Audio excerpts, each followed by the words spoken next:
안내하는 일에 같이 갔었습니다. 이번 청년들은 비행기 한 대로 간 게 아니라 두 대로 갔습니다. 그래서 한 팀 이렇게 전도사님과 제가 나눠서 맡아서 이렇게 수속 절차를 좀 도와드렸습니다. 저희가 맡은 팀은 10명의 청년이 가는 비행기였습니다. 근데 너무나도 감사하게 이 비행기는 한 명당 30kg씩의 짐을 실게 해줬습니다. 보통은 20kg인데 너무 감사하죠. 30kg를 실을 수 있는 겁니다. 딱 계산 나오잖아요. 300kg. 300kg 딱 계산 나와서 그 300kg만 실으면 되거든요.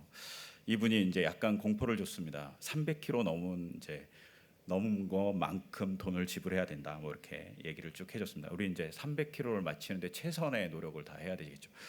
머리를 써가면서 이제 막 이렇게 합니다. 그래서 한 사람당 이렇게 뭐 28kg 싣기도 하고 어떤 사람은 40kg 싣기도 하고 막 이렇게 실어서 거의 끝나가고 있었습니다. 근데 이분이 계속 그 계산하는 거예요. 계산하는데 종이에다가 써가면서 계산하시더라고요. 그냥 가만히 있어도 300kg에서 조금씩 빼면 되는데 계속 쓰면서 그걸 몇 번 반복하시는 거예요. 그냥 암산해도 나오는데 계속. 근데 이거를 한 번 쓰면 괜찮은데 한 뭐 두세 번씩 계속 쓰는 거예요. 그러니까 보고 있는 저로서는 되게 화가 나기 시작하는 거예요. 왜 이러실까 생각해봤는데 그분이 참 꼼꼼한 사람 같다 이런 생각이 들었어요. 꼼꼼하게 체크해서 고객에게 손해가 없게 만들어주고 싶어했던 것 같지, 손해가 없이 만들어주고 싶은 거 아니었을까 이런 생각을 하면서 반성을 하면서 이렇게 같이 계속 보고 있었어요. 그리고 이 사람은 결국엔 딱 300kg를 정확하게 맞춰줬어요. 너무 고맙죠. 근데 그걸 보면서 생각했습니다. 산수와 암산은 꼭 열심히 노력해야 되겠다. 꼭 해야 되겠다. 이거 안 하면 되게 남을 좀 불편하게 만들겠다 이런 생각을 했습니다. 그래서 이 시간 산수와 암산을 좀 해보는 시간을 갖겠습니다. 예, 넘기겠습니다. 보이시죠? 예, 이거 다 더하라는 거 아니고요. 숫자가 보이시죠? 이게 오른쪽 왼쪽이 좀 다릅니다. 뭐가 다를까요? 오른쪽 왼쪽이 다른 게 뭐가 있습니다. 예, 홀수와 짝수입니다. 딱 보시면 아시죠? 한쪽은 홀수, 한쪽은 짝수입니다. 그러면 이거는 어떨까요? 다음 거를 보여드리겠습니다. 다음 거엔 법칙이 있습니다. 1 곱하기 8 더하기 1 이런 9가 됩니다. 그 다음에 12 곱하기, 그러니까 1에다가 2를 옆에다 세워놓은 겁니다. 그리고 곱하기 8하고 더하기 2 하면 98이 됩니다. 어떻게 되는지 아시겠죠? 8이 9 옆에 생깁니다. 그 다음에 123 곱하기 8 더하기 3 하면 987이 됩니다. 그러니까 이렇게 숫자가 하나씩 늘어나는데 9부터 시작해서 하나씩 떨어져 가면서 생기는 겁니다. 그 다음에 1243 곱하기 8 더하기 4 하면 어떻게 될까요? 9876이 됩니다. 어떻게 되는지 아시겠죠? 그러면 4 밑에 있는 숫자들은 뭘까요? 그렇죠. 4 밑에는 5가 있겠죠. 5 밑에는 6이 있겠죠. 너무 훌륭합니다. 6 밑에는 7이 있고 그다음에 7 밑에는 8이 있고 8 밑에는 9가 있겠죠. 확신하세요? 확신하셔야 돼요. 맞아요. 이거 맞아요. 이렇게 놀랍죠. 그럼 다음 거를 맞춰 보겠습니다. 다음 거는 이렇습니다. 보이세요? 1 곱하기 1은 1입니다. 그러면 11 곱하기 11은 몇일까요? 121입니다. 그 다음에 111 곱하기 111은 12,321이 됩니다. 여기 특이한 게 있죠. 뭐가 특이하죠? 1이 2개면 2가 들어옵니다. 1이 3개면 중앙에 3이 있습니다. 그러면 1이 4개면 어떻게 될까요? 중앙에 그렇죠. 훌륭하십니다. 중앙에 4가 있습니다. 그 다음부터는 어떻게 할지 모르겠어요. 그럼 1이 5개면 중앙에 뭐가 있을까요? 그렇죠. 정말 암산을 잘 하시는 것 같아요. 그죠? 1이 6개면 어떻게 될까요? 1이 6개면 중앙에 6이 있습니다. 그리고 쭉 이렇게 하나씩 내려오면 됩니다. 너무 암산을 잘 하시는 거죠. 7개면 7이 중앙에 있습니다. 1이 8개면 8이 중앙에 있습니다. 그 다음에 1이 9개면 9가 중앙에 있습니다. 제가 이거 검사하느라고 열심히 계산기 눌러갖고 저 다 더해봤어요. 다 곱해봤어요. 다 했더니 저렇게 되더라고요. 되게 신기하지 않습니까? 수의 세계는 정말 신기합니다. 그러면 이건 뭘까요? 이거는 X가 쳐져 있는 것이 있고 X가 쳐져 있지 않은 것들이 있습니다. 이건 뭐 같으세요? 예. 이건 좀 어렵죠. 이건 뭐 같으세요?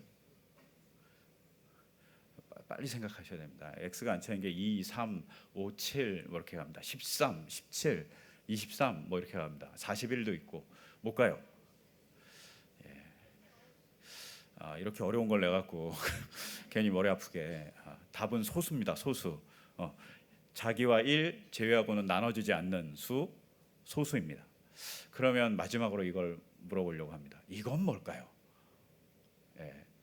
1은 31이 되고요, 2는 28이 되고 3은 31, 4는 30. 그렇죠. 이건 달력입니다. 야, 놀랍다. 야, 달력 훌륭합니다. 야, 이거 달력입니다. 이거 어떻게 알았지? 이거 달력입니다. 여러분, 달력 중요하죠. 달력이 없으면 어떻게 됐을 것 같으세요? 우리가 언제 만나는 날짜조차 정할 수 없습니다. 달력이 없으면요, 우리가 살아가기 되게 불편합니다. 또한 달력 때문에 이런 게 생겼죠. 우리 24절기 엄청 덥잖아요, 요새. 그것에 대한 것들을 쭉 얘기하는 24절기가 생기는 것을 잘 얘기합니다. 또 달력이 생겨서 우리는 이스라엘의 절기도 다 알 수 있습니다. 이스라엘도 이렇게 절기로 달력을 갖고 있는 것이죠. 달력은 아주 중요한 역할을 합니다. 그래서 달력이 이렇게 중요한 역할을 하기 때문에 우리는 달력을 통해서 농사를 짓기도 하고, 달력을 통해서 무역을 하기도 하고, 그리고 달력을 통해서 사람과 만나기도 합니다. 오늘 본문 1절은 그 달력의 중요성, 그리고 날짜의 중요성에 대한 이야기를 하고 있습니다. 오늘 본문 1절에 예언한 시작점이 나와 있습니다. 그 예언한 시작점이 언제냐면 학개가 두 번째 예언한 겁니다. 오늘은 언제 예언했냐면 다리오 왕 2년 7월 21일 날 예언했습니다. 1절에 의하면 다리오 왕 2년 7월 21일 날 학개가 예언했다고 되어 있습니다. 이 예언한 시점을 잘 생각해 볼 필요가 있습니다. 왜 이때 예언을 하게 했을까요? 첫 번째 예언은 언제냐면 저기 보신 대로 다리오 왕 2년 6월 1일 날 예언했습니다. 즉 한 50일 정도의 간격이 있죠. 첫 번째 예언과 두 번째 예언은 50일간의 간격이 있습니다.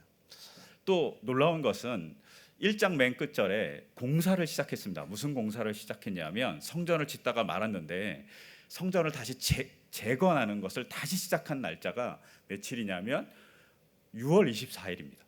즉 약 한 달 뒤에, 공사를 재건하고 한 달 뒤에 예언을 시작한 것입니다.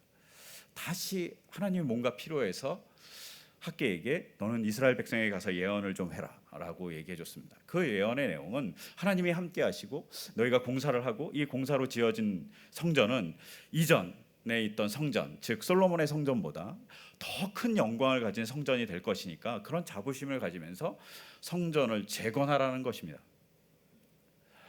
그런데요, 한번 여러분 생각해 보세요. 이 시점이 어떤 시점일 것 같습니까? 우리가 1장을 전에 봤습니다. 1장을 전에 봤는데 1장을 통해서 알 수 있는 건 뭐냐면 이 사람들이 되게 가뭄에 시달리고 있다는 겁니다. 성경에는 한재로 나와 있죠. 이게 가뭄에 시달리는 거예요. 가뭄에 시달리면 어떻게 되겠습니까? 곡식이 없습니다. 곡식이 없고 사람들이 살아갈 수 있는 환경들이 대단히 어려운 환경이 되어가는 겁니다. 이런 환경에서 7월 20일은 언제냐면 이스라엘 사람들이 초막절이라고 지키는 그 절기의 맨 마지막 날입니다. 이 맨 마지막 날 뭘 하냐면 사람들은 곡식을 이렇게 다 걷어요. 걷어서 곡식 저장 창고에 저장하는 날이기도 합니다. 그리고 그것을 기뻐하면서 막 마지막으로 축제를 벌이고 마치는 거예요. 우리가 이제 1년 먹을 곡식을 저장했으니까 우리가 정말 잘했지라고 칭찬해 주는 날인 것이죠. 그런데 문제는 가뭄의 날이었다는 거죠. 그리고 밥 먹고 사는 것이 대단히 어려운 시즌이었다는 것이죠. 근데 이런 사람에게 하나님은 한 50일 전에 나타나셔갖고 성전을 재개하라는 겁니다. 사람들의 마음이 뜨거워졌습니다. 그래서 성전을 다시 재건하기 시작했습니다. 그런데 재건하다 보니까 너무 지치는 거예요. 그리고 축제를 벌려놨는데 축제를 벌리기에는 자기의 소득이 너무나도 없는 거죠. 흉년이니까 너무나도 어려운 상황에 이제는 불평도 그리고 불만도 막 튀어나오기 시작하는 시즌일 수 있습니다. 이런 시즌에 하나님이 다시 학개에게 얘기하는 겁니다. 다시 성전을 재건하는데 독려해 주라고. 근데 저는 이 본문을 읽으면서 첫 절을 읽으면서 이런 생각이 들었습니다. 이 사람들은 하나님에 대해서 어떻게 생각할까? 성전을 지으라는 말에 대해서 어떤 사람들은 이런 마음을 갖고 있지 않았을까 싶습니다. 하나님은 욕심도 많지. 이렇게 힘들고 어려운 시즌에 왜 성전을 지으라고 그러실까? 그냥 좀 괜찮게 되었을 때, 좀 돈이 많아지거나 풍년이 들었을 때 지으라고 그러면 얼마나 좋을까? 근데 왜 지금 지으라고 그럴까? 하나님은 정말 욕심이 많아. 하나님은 또 인정사정도 없으셔. 우리의 어려움을 봐주지 않고 우리 보러 열심히 일하라고 해. 심지어 오늘 본문에 보시면 열심히 일하라고 그래요. 성전을 짓는 것을 열심히 일하라고. 하나님은 너무 인정사정 없는 정말 악덕한 왕 혹은 악덕한 사람 같아 라고 얘기하는 사람도 있었을지 모릅니다. 아니면 하나님은 정말 속된 말로 뻔뻔한 거 아닌가? 왜? 자기의 집만 지으려고 하니까. 자기의 집을 아름답게 지어서 다른 사람들은 고난에 빠지고 어려움에 빠지는 것을 아랑곳하지 않는 분은 아닌가라고 생각하지 않을까라는 생각이 들었습니다. 어려운 환경입니다. 그리고 피하고 싶은 일이 되는 것이죠. 이 본문을 읽으면서 제가 한 가지 사건 하나가 기억났습니다. 저희 아내랑 제가 결혼해서 아이가 하나 생겼습니다. 그리고 아이가 저희 품에서 1년 동안 이렇게 자라났어요. 한 1년쯤 자랐을 때 저희가 이제 공부도 하고 또 사역도 막 열심히 해야 될 시즌이 되면서 고민이 되었습니다. 아이를 계속 우리가 맡고 키우는 것이 조금 어려우니까 한 몇 달만 처가에 맡기자. 뭐 이렇게 합의를 봤습니다. 때마침 그때가 추석이었습니다. 그래서 짐을 바리바리 저 조그만 자동차에 가득 짐을 싣고 저희 아내랑 저희 아들이랑 그 다음에 저랑 같이 처가에 내려갔습니다. 그리고 처가에 내려가서 이렇게 저희가 맡기는 얘기들을 쭉 하고 허락을 다 받았습니다. 그 다음에 이제 추석이니까 가족들이 맛있게 음식을 먹고 저희 처가에는 이제 처제들도 있고 그 다음에 처남도 있어요. 그래서 그들과 같이 야밤에 이제 같이 놀아주려고 밖에 나오려고 엘리베이터를 타고 주차장으로 딱 가는 순간 전화벨이 울렸습니다. 아이가 엄청 운다는 겁니다. 근데 심상치 않게 운다는 겁니다. 그래서 저희 아내와 저는 그냥 아이를 보기 위해서 좀 급한 마음에 올라갔습니다. 그리고 처제하고 처남들은 거기 잠깐 주차장에 있으라고 달래고 올게. 근데 딱 들어가는 순간 이건 달랠 상황이 아니었던 겁니다. 아이가 지금까지 보지 못한 울음을 울고 있는 겁니다. 1년 동안 한 번도 보지 못한 울음을 울고 있는 거예요. 너무 놀랐어요. 그리고 아이를 안아줬습니다. 근데 그 안아준 순간부터 아이는 떨어지지 않으려고 하는 겁니다. 그것을 새벽 5시까지 이렇게 거의 이렇게 왔다 갔다 하면서 자다가 깨다가 하면서 아이를 달랬습니다. 그리고 결론을 내렸습니다. 우리는 아이를 맡길 수가 없겠구나. 그래서 아이를 데리고 올라오기로 결정을 다시 했습니다. 짐은 택배로 붙이기로 하고 아이를 데리고 새벽 5시에 서울로 다시 출발했습니다. 그리고 그날 5시에 집에 도착했습니다. 12시간을 운전한 겁니다. 제 생전 처음으로 이렇게 하루 종일 운전한 것 같아요. 12시간을 운전하고 온 이유는 이렇습니다. 운전하고 올라가다가 아이가 깨서 울면 차를 세워놓고 아이를 달래고, 아이가 달래서 좀 진정이 되면 다시 시트에 앉혀서 다시 차를 몰다가 올라오다 아이가 울면 다시 채워서 아이를 달래고, 1살도 되지 않았던 아이가 어떻게 알았는지 모르겠는데 부모와 떨어지는 것에 대한 느낌을 갖고 있는 겁니다. 말도 하지 않았습니다. 그 아이는 모릅니다. 근데 모를 거라고 생각했던 그 아이는 감각적으로 알고 있는 것 같아요. 정말 놀라웠습니다. 그 아이를 데리고 이렇게 쭉 12시간을 운전해서 쉬었다가 아이를 안아주고 하면서 미안한 마음이 들었습니다. 그리고 참 우리가 우리의 편의대로 우리가 참 부족한 상황이니까 좀 신세를 지기 위해서 뭔가를 맡기는 것 같이 아이를 맡기려고 했던 우리를 반성했습니다. 그리고 돌아와서 놀라운 경험 하나를 했습니다. 저희 집이 2층이었는데, 아파트 2층이었는데 1층에 아이를 데려온 지 얼마 안 돼서 어린이집이 생긴 거예요. 아이를 하루에 1시간씩 맡기는 일을 시작했습니다.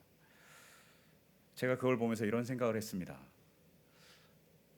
만약에 내가 아이를 맡기고 제가 처가에 맡기고 왔다면 저는 1층에 어린이집이 생긴 것을 알지 못했을 거라고. 이것을 어떻게 해석해야 될지 모르지만 저는 그때 어쩌면 하나님이 미리 준비해 놓은 어린이집이라는 것을 나는 모르고 지나갈 뻔했다라고 생각했습니다. 그리고 더 놀라운 일이 기다리고 있었습니다. 제가 그 당시 다니고 있었던, 섬기고 있었던 교회는 되게 그 동네에서 유명한 유치원을 운영하고 있었어요. 근데 그 유치원은 이제 5세 이상만 가잖아요. 저희 아이가 가려면 4년 기다려야 돼요. 근데 참 신기하죠. 어린이집을 가는 것을 연습하고 어린이집을 어느 정도 다니는 순간 유치원이 갑자기 무슨 바람이 불었는지, 뭐 저와 상의하지 않았어요. 제가 요구하지도 않았고 무슨 바람이 불었는지 어린이집을 만든 겁니다. 그리고 2세 이상의 어린애들을 다 받아주기로 한 겁니다. 저희 아이는 저랑 같이 출근했다가 저랑 같이 퇴근하면 되는 거죠. 이렇게 놀라운 역사들의 순간들을 하나하나 다 거쳤습니다. 또 그 당시 제가 한국 심장재단이라는 분들하고 같이 잠깐 일하는 시간이었습니다. 근데 그 심장재단의 어른 중에 한 분이 그냥 차를 마시자는 겁니다. 그래서 저희 부부랑 같이 차를 마셨어요. 근데 그분이 이러는 겁니다. 자기가 자기 아들을 1살 때 잠깐 띄워넣었다는 겁니다. 그리고 그 아들이 20살이 되는 순간 엄마한테 할 말이 있다고 그랬다는 겁니다. 그래서 얘기해보라고 그랬더니 그 아이가 울면서 이렇게 얘기했다는 거죠. 엄마가 나를 버렸잖아요. 1살 때 잠깐 어느 집에 맡겼던 거예요. 근데 그 아이가 20살이 되는 순간 그 모든 걸 20년 동안 담고 있었던 그 이야기를 엄마한테 한 거죠. 엄마가 20년 전에 저를 버렸었어요. 그것이 내 마음에 상처로 있는다고 얘기한 거예요. 그때 심장대단에서 일했던 그 부장님은 울면서 아이에게 미안하다고 얘기했대요. 저희가 아이를 맡기려고 하는 순간 이 세 개의 사건이 한꺼번에 동시에 거의 팍 일어난 거예요. 근데 아이가 만약에 처가에 있었다면 전 이 경험을 제대로 받아들이지도 못했고 이 경험 속에서 하나님이 역사해 준다는 생각을 하지 못했을 것 같아요. 우리는 어려운 순간에 그 어려움을 피하려고만 합니다. 아니면 그 어려운 순간에 뭔가를 하고자 하는 의지가 별로 없습니다. 여러분, 오늘 본문은 그것을 아주 잘 설명하는 중요한 키포인트 하나를 얘기합니다. 왜냐하면 학개가 예언한 시점이 7월 21일이라는 겁니다. 7월 21일, 그것은 초막절의 마지막 날입니다. 축제를 벌이고 그것을 통해서 하나님과의 경험들을 회고해보고 또 하나님께서 광야 생활에서 어떻게 우리를 치유해주고 어떻게 돌봐주는지에 대한 이야기들을 하는 시간이라는 것이죠. 여러분, 출애굽기를 열심히 잘 읽었으니까 다 아실 겁니다. 1장부터 19장까지는 우리가 잘 아는 이야기가 나옵니다. 막 모세를 통해서 막 애굽이 막 쑥대박되고 그 다음에 홍해 건너갖고 막 시내산까지 가는 게 19장까지의 이야기잖아요. 그 다음에 20장부터는 다른 이야기가 나옵니다. 여러분, 20장부터 나오는 얘기가 뭐죠? 우리가 잘 아는 이겁니다. 모세가 십계명을 받는 겁니다. 그리고 또 하나의 내용이 또 나옵니다. 뭐가 나오죠? 이때부터는 이제 하얀 건 종이고 검은 건 글씨가 되는 순간이 옵니다. 그 다음부터는 뭐가 나오냐면 성막에 대한 얘기가 나와요. 성막의 치수가 얼마고 뭐 이런 얘기가 길게 나옵니다. 막 엄청 지겹게 나옵니다. 그것도 2번이나. 그것이 어떻게 구분이 되냐면 20장부터 23장까지가 율법에 대한 이야기입니다. 십계명과 어떻게 살아야지에 대한 얘기가 나오고 그 다음에 24장 이후 쭉 40장까지 대부분 다 성막에 대한 이야기입니다. 여러분, 출애굽기를 읽으면서 이상하지 않습니까? 우리는 율법에 대한 얘기를 되게 많이 듣지만 사실은 출애굽기를 읽으면서 율법에 대한 이야기를 많이 기억하십니까? 별로 기억하지 않으시죠.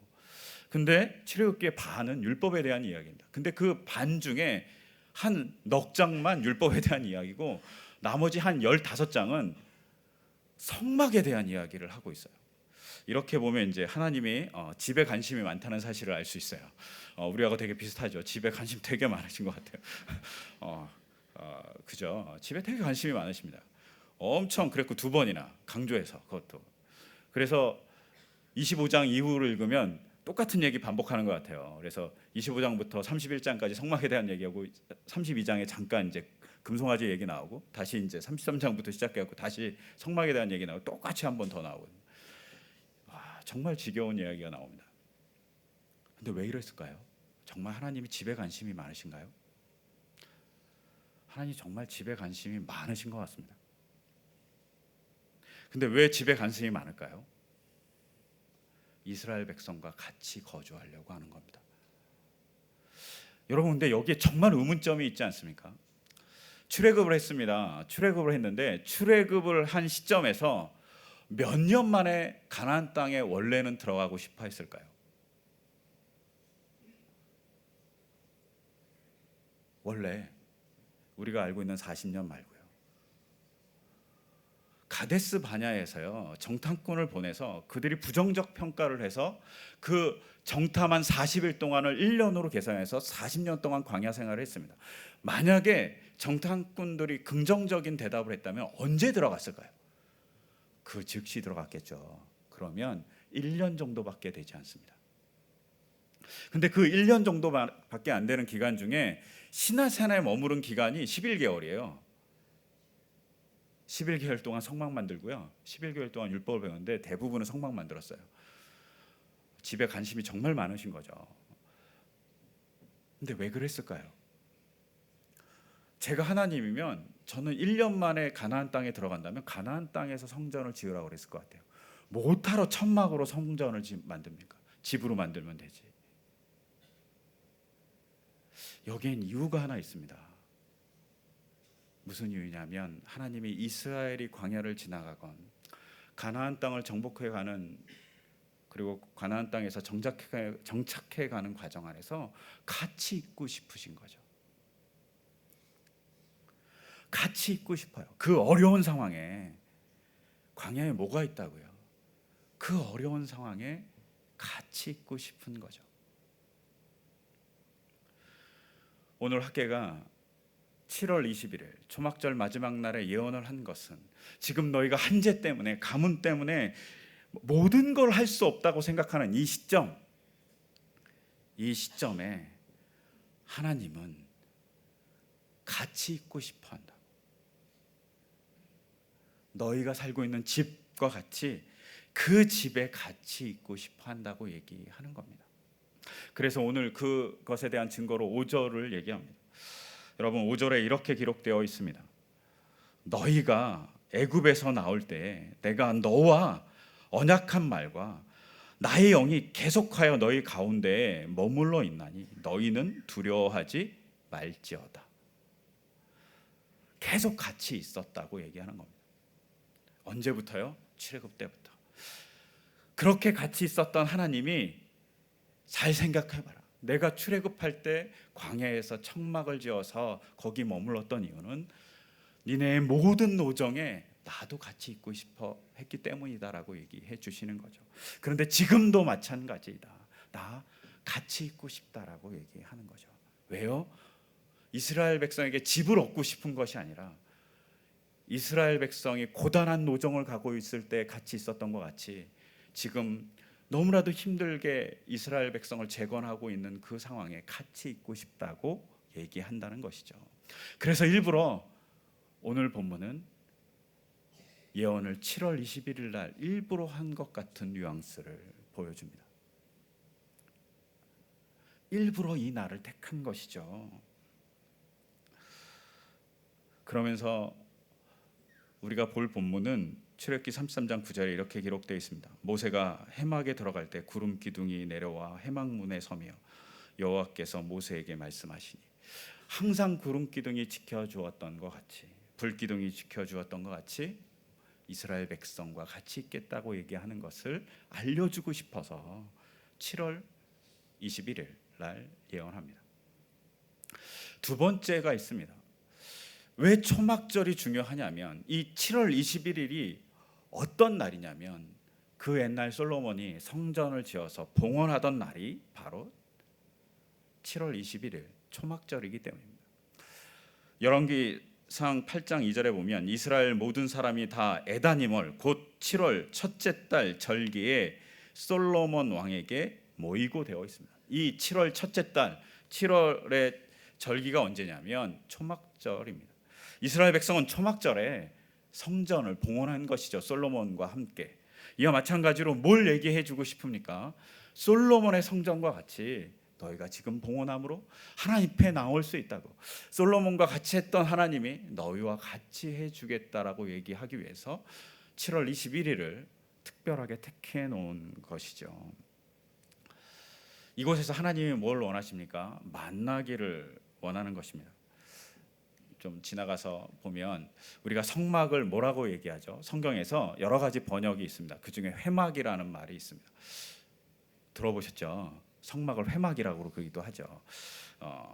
회막은 사실은 개역 개정 말고 새 번역이나 공동 번역은 만남의 장막이라고 기록되어 있습니다. 이 말은 무슨 뜻이냐면 하나님이 만나주겠다는 것이죠. 누구를 만나듯이요? 솔로몬을 만나듯이 만나주겠다는 겁니다. 근데 그 만나주는 것이 어떤 거냐면, 잠깐 뒤로 가면 제가 잘 보이실지 모르겠어요. 열왕기상 8장 30절에 이렇게 솔로몬이 얘기합니다. 성전을 봉헌할 때 주의 종과 주의 백성 이스라엘이 이곳을 향하여 기도할 때에 주는 그 간구를 들으시되 주께서 계신 곳 하늘에서 들으시고 들으사 사하여 주옵소서. 즉 성전을 통해서 뭘 하냐면 하나님과 대화를 하는 것이죠. 그것을 요구하는 겁니다. 그것을 할 수 있는 장소, 그리고 그것이 바로 하나님과 만나는 장소라고 얘기하는 겁니다. 또한 세 번째, 왜 7월 21일 날 예언을 했냐면 이 날이 초막절이라는 이 절기의 다른 이름 때문입니다. 무슨 이름이죠? 수장절이라는 이름 때문입니다. 초막절은 장막절이라고 불리기도 하고 여러 이름으로 불리지만 수장절, 즉 곡식을 저장하는 절기라는 것이죠. 곡식을 저장합니다. 그리고 곡식을 저장하는 이유는 뭡니까? 저장을 통해서 하나님께서 우리를 먹여 살려주는 것에 대한 기념, 그것을 고백하는 것으로서 저장하는 것을 의미합니다. 여러분, 7월 21일 날 한 것은 이렇게 얘기하고 있는 겁니다.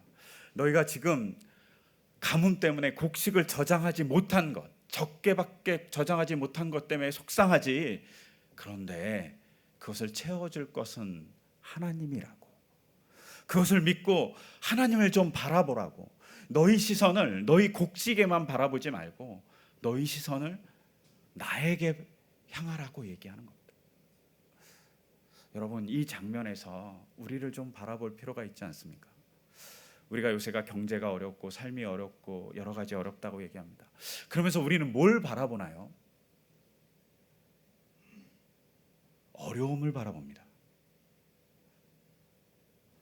그런데 학계는 그 어려움을 바라볼 시점이 아니라고, 너희가 바라봐야 될 것은 하나님이시라고, 너희가 바라볼 것은 하나님의 영광이라고, 또 너희가 바라볼 것은 하나님이 채워줄 것에 대한 것을 바라보라고 얘기하는 것이 바로,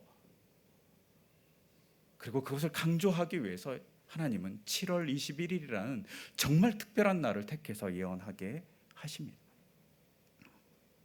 여러분, 우리에게도 그렇습니다. 우리도 어려움이 있을 때 우리가 바라봐야 될 것은 그 어려움이 아니라 그 어려움 너머에 있는 하나님을 바라보는 것이죠. 그렇게 해야만 된다고 학계가 얘기해 주는 겁니다. 오늘 본문에 뭐라고 얘기하냐면 성전의 영광이 더 크다고. 근데 뭘 봐야 돼요? 성전을 봐야 됩니까? 성전의 영광을 봐야 됩니까? 학계는 뭘 보라고 얘기합니까? 성전의 영광을 보라고 그러는 거죠. 성전을 보지 말고. 성전이란 외적인 모습은 솔로몬의 성전보다 너무나도 못했습니다. 근데 너희는 성전의 그 왜소한 모양을 보지 말고 그 성전에 계신 하나님을 바라보라고 얘기해 주는 겁니다. 영광이라는 것이 카보드입니다. 이 카보드라는 게 뭔가 무게예요, 무게. 여러분, 원래 뜻이 무게예요. 여러분, 저금통이 무거워야지 좋은 거잖아요. 저금통만 바라보는 게 아니라 저금통 안에 있는 돈을 바라봐야지 그 돈의 유용성이 생깁니다. 저금통은 비싸면 뭐 1,000원, 싸면 100원 이런 거에 살 수 있어요. 근데 그 안에 들어간 것이 중요합니다.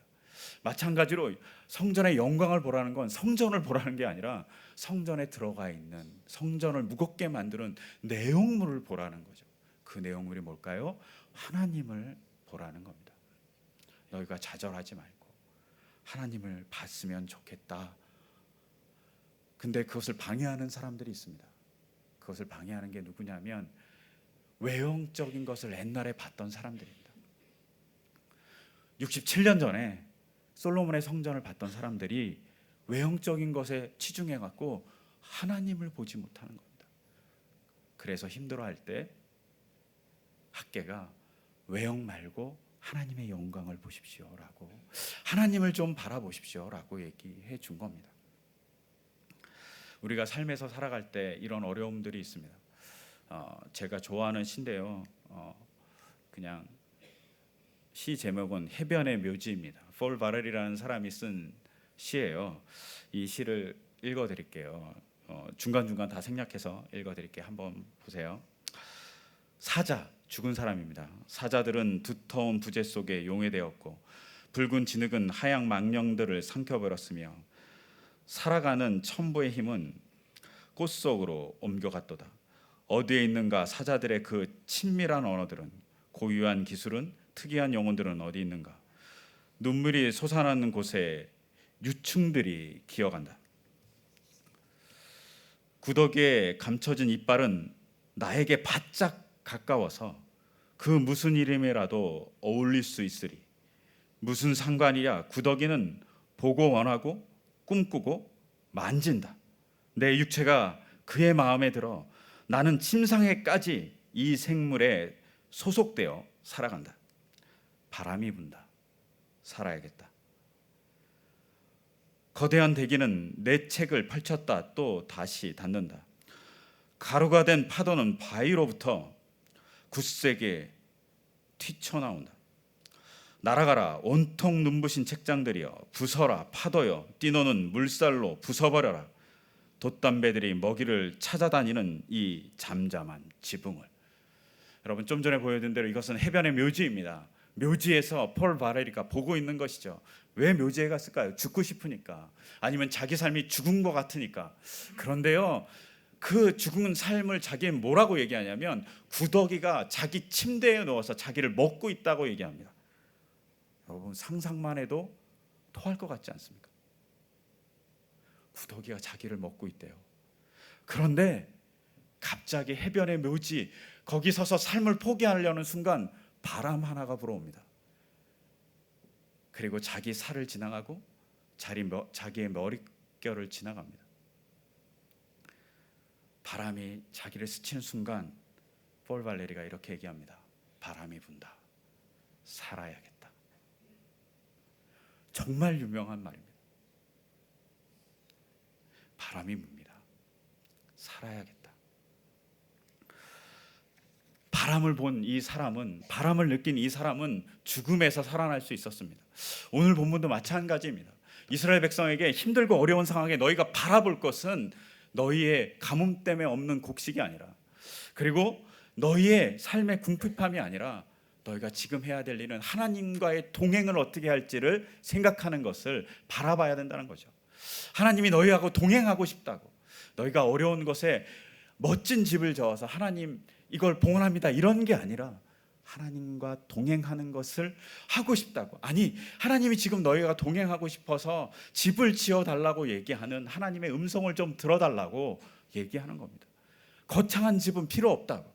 너희 외에 집과 같은 집, 그리고 내가 바로 네 옆집에 있다는 사실을 기억할 수 있는 그 집을 지어달라고 요구하는 겁니다. 근데 그 집이 하나님이 살고 있는 집이라는 생각을 하고 하나님을 바라봤을 때 솔로몬이 가졌던 그 영광보다 더 큰 영광을 갖게 될 거라고. 그리고 역사적으로 스룹바벨의 성전은 솔로몬의 성전보다 더 큰 영광을 만들어냈습니다.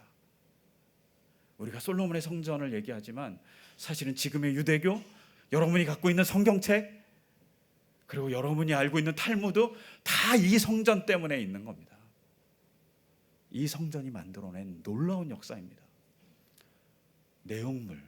내용물의 무게를 만들어냈죠. 뭘 바라봐서요? 건물이 아닌 하나님의 영광, 하나님을 바라봐서요. 자기의 궁핍함이 아닌 그 궁핍함을 해결해 줄 하나님과의 동행을 바라봤기 때문입니다. 여러분, 우리의 삶에서 그런 하나님의 동행을 바라보는 오늘 하루가 되고 우리의 삶이 되기를 소망합니다. 그것을 위해서 기도하시고 그것을 위해서 하나님을 만날 생각을 하시면서 이 시간 또 우리의 삶을 살아가기를 소망합니다. 그렇게 될 수 있도록 제가 기도하겠습니다. 하나님 아버지, 우리의 삶에 오셔서 언제나 우리를 찾아오시고 우리를 이끌어 주시는 주님, 우리가 정말 하나님 앞에 나갈 수 있도록 주께서 도와주시옵소서. 또한 우리의 시선이 우리의 삶의 어려움과 무게에만 집중할 때 그 시선을 하나님께 돌려서 하나님이 행동하시는 것을 바라볼 수 있도록 우리의 눈을 하나님을 향할 수 있도록 주께서 도와주시옵소서. 그를 통해 하나님의 영광을 볼 수 있는 우리가 될 수 있도록 주께서 역사해 주시기 원하며 이 모든 것 주 예수 그리스도의 이름으로 기도드립니다.